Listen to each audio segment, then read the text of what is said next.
जीजा मन पनिया के ए जीजा धीरे धीरे चोलिया में हवा घुसा के रख देले बानी जीजा मन पनिया के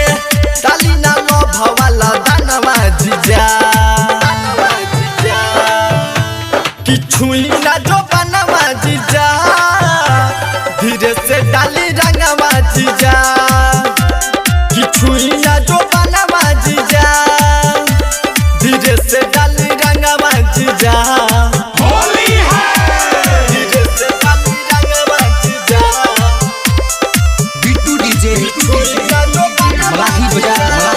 होली है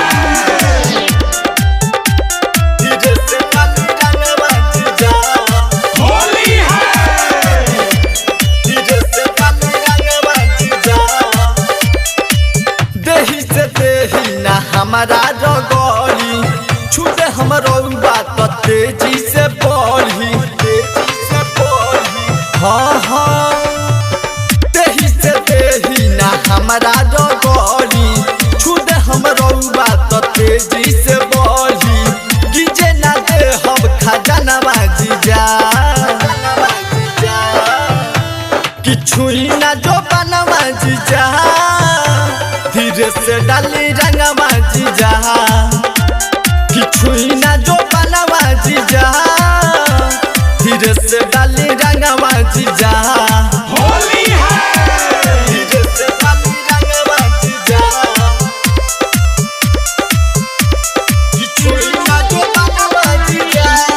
होली है बिट्टू डीजे धीरे से डाली रंगवा मलाही बजा होली है धीरे से डाली रंगवा जीजा